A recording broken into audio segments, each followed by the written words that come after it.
السلام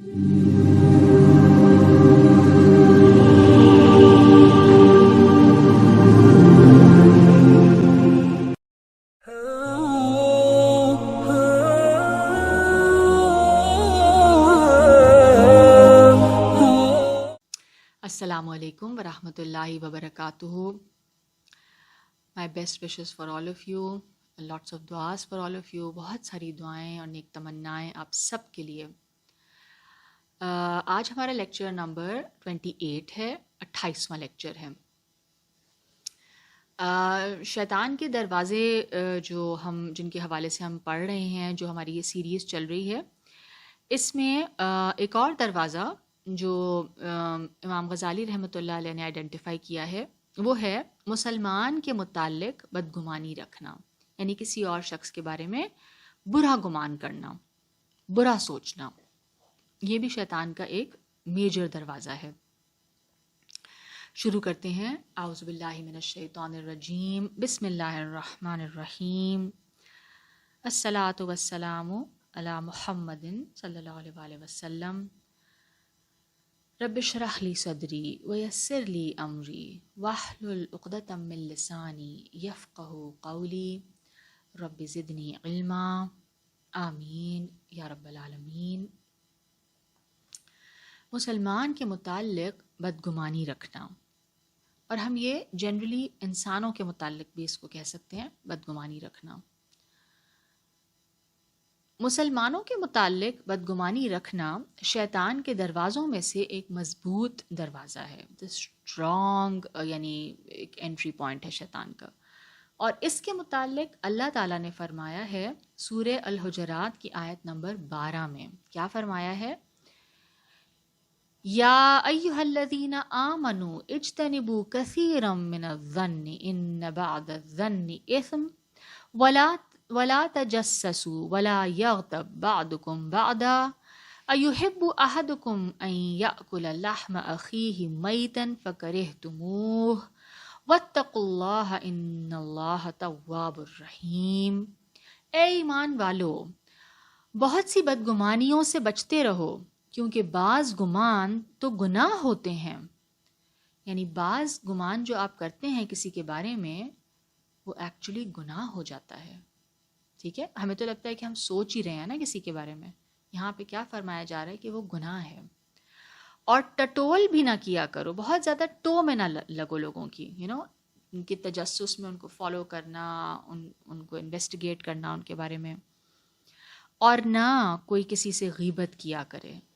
کیا تم میں سے کوئی پسند کرتا ہے کہ اپنے مردہ بھائی کا گوشت کھائے؟ سو اس کو تو تم ناپسند کرتے ہو. اور اللہ سے ڈرو, بے شک اللہ بڑا توبہ قبول کرنے والا, نہایت رحم والا ہے. جو آدمی صرف ظن کی بنیاد پر, صرف ایک خیال کی بنیاد پر دوسرے آدمی کے متعلق برائی کا فیصلہ دیتا ہے, ڈیسائیڈ کر لیتا ہے کہ ہاں اس نے مجھ سے جو اس طرح آج بات کی, اس نے مجھ سے مسکرا کے بات نہیں کیا, مجھے سلام نہیں کیا, اس کا مطلب ہے کہ وہ اپنے دل میں میرے بارے میں برا خیال رکھتا ہے, یا وہ مجھ سے حسد کرتا ہے, یا کوئی بھی اس طرح کا آپ نے کوئی برا فیصلہ اپنے ذہن سے انوینٹ کر لیا. تو شیطان اسے اس بات کی بھی ترغیب دیتا ہے کہ وہ اس کی غیبت میں زبان دراز کرے. اس کے بعد کیا ہوتا ہے, آپ صرف وہاں نہیں رکتے.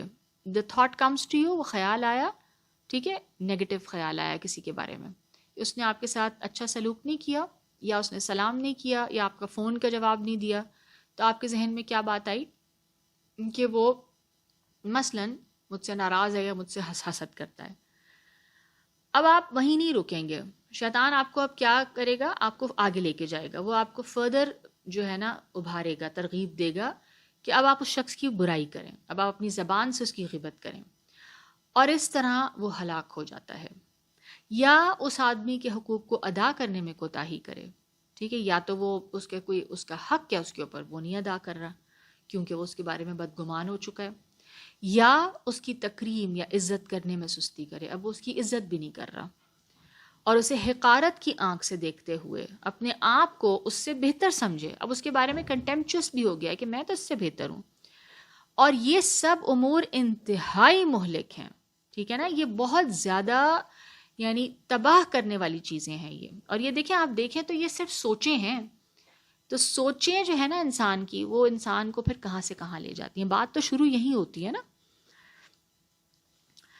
اور اسی لیے شریعت نے تہمت کی جگہوں پر حاضر ہونے سے منع فرمایا ہے، ٹھیک ہے. ایسی جگہوں پہ آپ جائیں ہی نہیں، آپ پارٹیسپیٹ نہ کریں، آپ اٹھ جائیں وہاں سے. جب کوئی ظن کی بنیاد پر کسی کے بارے میں زبان درازی کر رہا ہے، ٹھیک ہے، اس کی یعنی عزت میں نہیں کر رہا، اس کی بے عزتی ہو رہی ہے، ٹھیک ہے، اس کی حقارت اس دل میں فیل کر رہا ہے. جب تم کسی آدمی کو بندوں کے عیوب تلاش کرتے ہوئے اور لوگوں کے متعلق بدگمانی کرتے ہوئے دیکھو تو جان لو کہ اس کا باطن خبیث ہے، ٹھیک ہے. یعنی اب وہ اس کی جو انر بینگ ہے، جو اس کی تھاٹس ہیں نا، وہ صحیح نہیں ہے، وہ ایول تھاٹس ہیں، وہ نیگیٹو ہے. اور یہ اس کی وہی خباثت اس سے ٹپک رہی ہے، اور یہ ہر دوسرے آدمی کو، خواہ وہ کیسا ہی ہو، خلاف حقیقت ہی ظاہر کرتا ہے. کیونکہ ایک مومن اپنے مسلمان اور مومن بھائی کے لیے عذر تلاش کرتا ہے، ٹھیک ہے. ایک انسان جو پازیٹیو ہوتا ہے یا جو صحیح معنوں میں ایمان رکھتا ہے، وہ اپنے جاننے والے کے لیے، اپنے دوست، اپنے رشتہ دار، اپنے بھائی کے لیے کیا کرے گا؟ اگر اس کی طرف سے اس کو کوئی نیگیٹو چیز آتی بھی ہے، یعنی اس کے ساتھ اس کا سلوک اچھا نہیں ہے یا رویہ اچھا نہیں ہے، وہ عذر تلاش کرے گا، وہ بہانے اس کے لیے تلاش کرے گا کہ یہ ہو سکتا ہے یہ ہو گیا. وہ جو حدیث آتی ہے نا 70 گمان والی، کہ اپنے بھائی کے لیے 70 گمان کرو، اچھے گمان. یعنی ہو سکتا ہے میرے بھائی کی طبیعت ٹھیک نہ ہو سکتا ہے اس کے سر میں درد ہو رہا ہو سکتا ہے کوئی پریشانی ہو اس کو، اور وغیرہ وغیرہ. تو ٹھیک ہے، تو وہ عذر تلاش کرتا ہے. اور منافق کیا کرتا ہے؟ ہمیشہ اس کے عیوب یعنی اس کی فالٹ فائنڈنگ کرتا ہے. اور مومن کا سینہ جو ہے وہ کیسا ہونا چاہیے؟ وہ پوری مخلوق کے حق میں صاف ہوتا ہے، وہ اپنا دل صاف رکھتا ہے، ٹھیک ہے. تو دلوں کو صاف رکھنا اور بدگمانی سے بچنا بہت زیادہ ضروری ہے.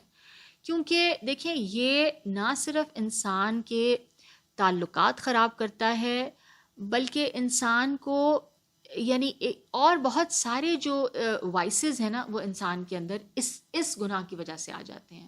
انسان غیبت کرتا ہے، ٹھیک ہے، اور وہ کیا کرتا ہے؟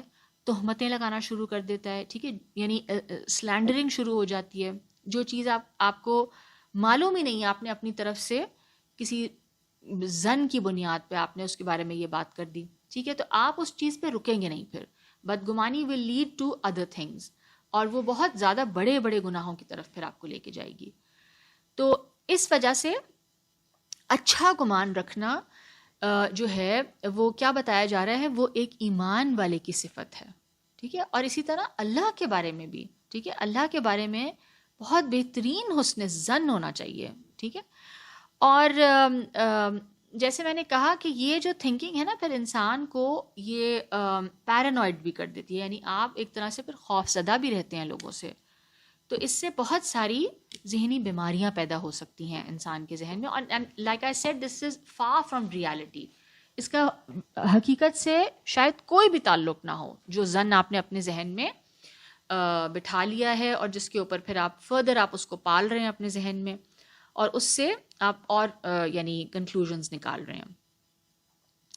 تو اللہ تعالیٰ ہمیں اس بدگمانی سے، جس کے بارے میں اتنا کلیئرلی اللہ تعالیٰ نے سورہ حجرات میں ہمیں انسٹرکشنز دی ہیں، اور غیبت سے اور تجسس سے، خواہ مخواہ لوگوں کی باتوں کی ٹوہ میں لگے رہنا، لوگوں کے بارے میں کیوریس ہونا، اگر کوئی کچھ نہیں بتانا چاہ رہا تو اس کو ٹٹولنا، اس سے جاننے کی کوشش کرنا، اور لوگوں سے معلومات کرنا، یہ سب چیزیں بہت زیادہ ناپسندیدہ ہیں.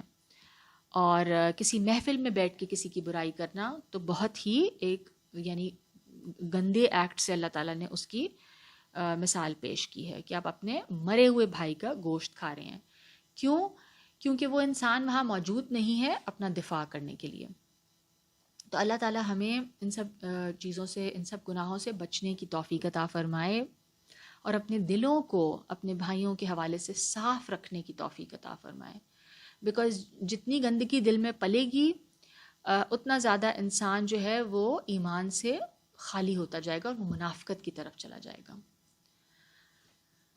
ربنا تقبل منا انك انت السميع العليم وتب علينا انك انت التواب الرحيم سبحانك اللهم وبحمدك نشهد ان لا اله الا انت نستغفرك ونتوب اليك. السلام علیکم ورحمۃ اللہ وبرکاتہ.